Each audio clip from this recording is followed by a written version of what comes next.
Hello everyone, welcome to another video of learning strategies. पिछली video में हमने देखा था कि हम इन्वेस्टमेंट के लिए कौन सी स्ट्रेटेजी का यूज कर सकते हैं और साथ ही वो स्ट्रेटेजी हमें 100 से 200% के रिटर्न्स भी दे रही थी। आज की वीडियो में हम डिस्कस करने वाले हैं एक सेफ इंट्राडे ट्रेडिंग स्ट्रेटेजी। हो सकता है ये आपको दिन भर में 1 या 2 ट्रेड्स ही दे, लेकिन इसका विन परसेंटेज 75% के ऊपर होने वाला है। इस स्ट्रेटेजी के और भी कुछ फायदे हैं, जैसे कि पहला कि आपको ये कभी भी बड़ा ट्रेंड कुछ आने वाला होगा तो वो मिस नहीं होने देगी। सेकंड, इसका फ़ायदा ये है कि आपको साइडवेज मार्केट में यहाँ पे कोई ट्रेड नहीं मिलेगी, जिससे आपके छोटे मोटे जो बार बार एसएल हिट्स हो रहे होते हैं कंटिन्यूसली, तो वो रुक पाएंगे, साथ ही आप ओवर ट्रेडिंग करने से बचेंगे। और तीसरा फायदा ये है कि आपको एटलीस्ट यहाँ पे 1:2 के रिस्क रिवॉर्ड मिलने वाले हैं। ये कोई मेरी बनाई हुई पर्सनल स्ट्रेटेजी नहीं है, बल्कि यहाँ पे हम साइकोलॉजिकल सेंटिमेंट्स को यूज करके ट्रेड करने का तरीका देखते हैं, और इसे मैंने नाम दिया है द पुल बैक स्ट्रेटेजी। अब वीडियो में आगे बढ़ने से पहले अगर आपने चैनल को अभी तक सब्सक्राइब नहीं किया है तो चैनल को सब्सक्राइब कर लीजिए और इस वीडियो को लाइक कर लीजिए। With that said, let's move on with our video.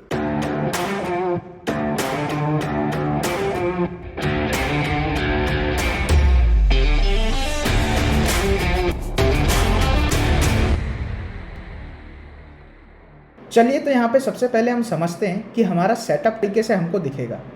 यहाँ पे हम देखेंगे, जब भी आपको मार्केट फॉल करता हुआ दिखेगा तो सपोज यहाँ पे 3 रेड कैंडल्स बनती हैं, उसके बाद हमें एक ग्रीन कलर की कैंडल बनते हुए दिखती है। यहाँ पे हमें कुछ चीज़ों का ध्यान रखना ज़रूरी होता है। ये ग्रीन कैंडल जो होगी वो प्रीवियस जो रेड कैंडल बनी है उसके ऊपर नहीं निकलनी चाहिए, उसके अंदर ही कहीं पर रहनी चाहिए। सेकेंड चीज़, हमें ये ध्यान देना ज़रूरी है कि जब भी ये ग्रीन कैंडल बन रही है तो वो एक फुल ग्रीन कैंडल नहीं होनी चाहिए।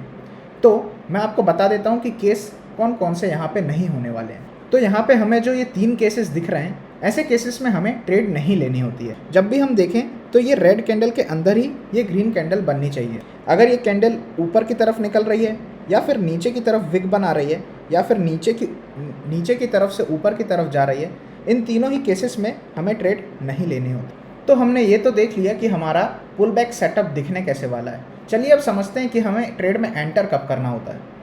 तो जैसे ही हमने यहाँ पे देखा कि रेड कैंडल्स बनी, उसके बाद एक पुल बैक कैंडल आई, उसके बाद जैसे ही ब्रेकडाउन होता है, ब्रेकडाउन लाइन का, हमारी एंट्री की प्लानिंग स्टार्ट हो जाती है।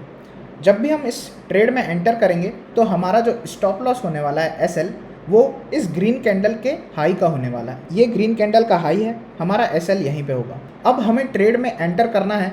इसमें 2 तरीके हो सकते हैं। या तो आप यहाँ पे एक रिस्की ट्रेड लेना चाहते हैं, तो जैसे ही ये रेड कैंडल क्लोज होगी आप ट्रेड में एंटर कर लेंगे और आपका एसएल यहाँ पे प्लेस हो चुका होगा।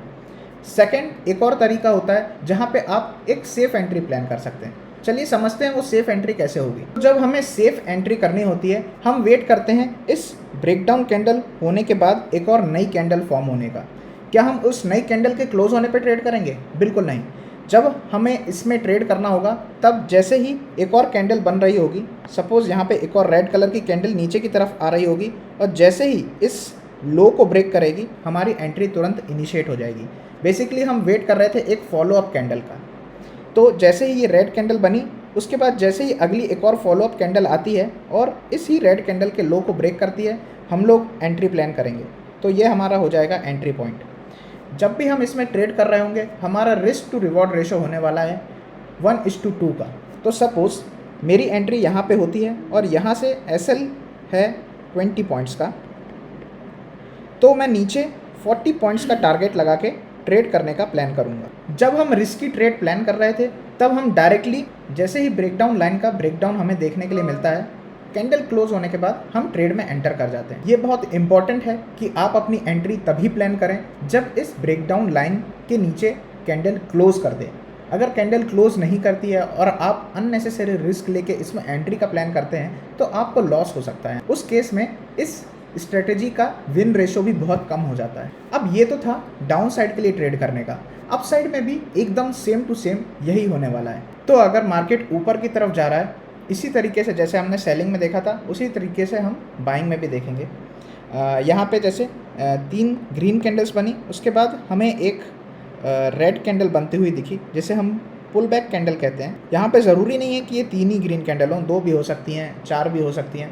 लेकिन एटलीस्ट 2 तो हों, क्योंकि हर एक ग्रीन कैंडल के बाद पुल बैक नहीं आता है। 2 से 3 एटलीस्ट होनी चाहिए, उससे ज़्यादा भी हो सकती हैं। तो यहाँ पे जैसे ही पुल बैक कैंडल आती है, हमारी ब्रेकडाउन लाइन के ब्रेक होने के बाद जैसे ही कैंडल क्लोज करेगी, तुरंत हमारी एंट्री हो जाती है। तो इसे हम कहेंगे रिस्की ट्रेड।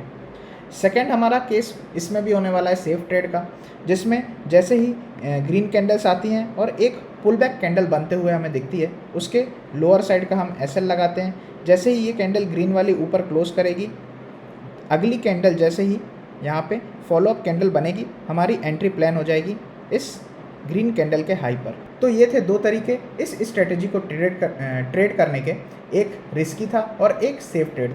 दोनों में ही आपको बहुत ही अच्छे रिस्क रिवॉर्ड देखने के लिए मिलते हैं, साथ ही विन परसेंटेज भी बहुत ज़्यादा हाई रहता है। लेकिन अगर आप सेफ ट्रेड्स के साथ जाएंगे तो आप मार्केट में होने वाले मैक्सिमम ट्रैप्स को अवॉइड कर पाएंगे। लेकिन रिस्की ट्रेड में हो सकता है कि आप 10 में से 3 बार उन ट्रैप्स में फंस जाएं। आई होप इस वीडियो से आपको सीखने मिला होगा कि किस तरह आप इस स्ट्रेटेजी को यूज करके इंट्राडे में ट्रेडिंग कर सकते हैं। अगर वीडियो पसंद आया हो तो do like, share and subscribe. मिलते हैं नेक्स्ट वीडियो में। Till then, good bye.